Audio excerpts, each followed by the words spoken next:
nature of a transaction, or why people in power make the decisions they do. This is why the Federal Bureau of Investigation, FBI, sets up sting operations to catch suspected malefactors in the act. That is also why investigators look primarily at patterns of behavior. Imagine, for example, that you are exploring whether a politician is doing favors for a major campaign contributor in a manner that might be illegal. If investigators were to find that the timing of major campaign contributions occurred immediately before the politician made a highly favorable decision for the donor, and that this pattern could be well established, such timing would certainly warrant further investigation.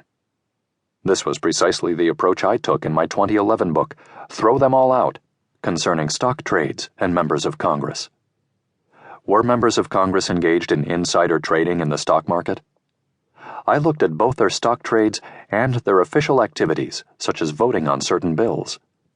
I discovered that politicians from both parties had curious patterns in their stock picks, often buying and selling at opportune times. During the 2008 financial crisis, for example, some politicians sold stocks or shorted the market, bet that it would go lower, shortly after receiving secret economic briefings from senior government officials. Was this proof that insider trading had taken place? No. As I pointed out in the book, we could not know precisely why the politicians were making these particular trades at those particular times. But the patterns were highly suspicious. Shortly after the release of the book, and a 60 Minutes segment on my findings, politicians from both parties cooperated in passing the Stock Act, which was designed to outlaw congressional insider trading. President Barack Obama condemned the practice during his 2012 State of the Union address and later signed the Stock Act into law. The law was subsequently gutted by Congress and the White House, but that's another story. I can proudly say that my findings were attacked by both Republicans and Democrats. In a legal sense, I could not prove that insider trading had taken place. I didn't know precisely the motivations at work when stocks were being traded, but the pattern and timing of those trades raised questions so troubling that even members of Congress could not ignore it. In 2013, I published a follow-up called Extortion, which argued that members of Congress from both parties were in the habit of extorting campaign contributions and other favors from businesses and outside groups.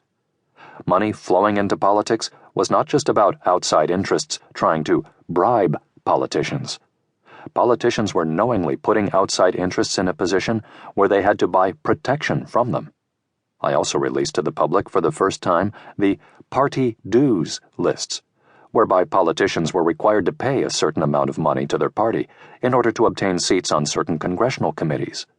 The more important the committee, the more you were expected to pay.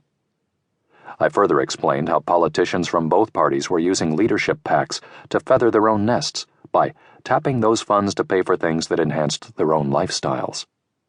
Was I able to prove intent or know why politicians were doing what they were doing? Of course not. But as before, the timing of these transactions was highly suspicious. Once again, 60 Minutes ran a segment about my findings, which led to legislation being introduced that would restrict how leadership PAC funds were used. And once again, my findings were attacked by both Republicans and Democrats. Given my previous focus on bipartisan self-dealing and corruption, why am I now focused on one couple? Do I simply have it in for Bill and Hillary? Am I somehow trying to derail her prospects of being elected president in 2016? The answer is pretty straightforward. The global dealings of this political couple deserve bipartisan citizen attention as much as did congressional insider trading or campaign contribution extortion. No one has even come close in recent years to enriching themselves on the scale of the Clintons while they or a spouse continued to serve in public office. The ability of any other ex-politician, whether a former president, senator, or congressman, Republican or Democrat, to accumulate such large amounts of money in such a short period of time is unmatched. It's not even close. To put an even finer point on it, I am focusing specifically on financial transactions involving foreign businesses, investors, and governments. Foreign interests can't donate to political campaigns, but they can pay money for speeches, and they can donate to the Clinton Foundation. Are they doing so to buy influence? Does the timing of the payments coincide with key decisions made by U.S. government officials? Are they successful?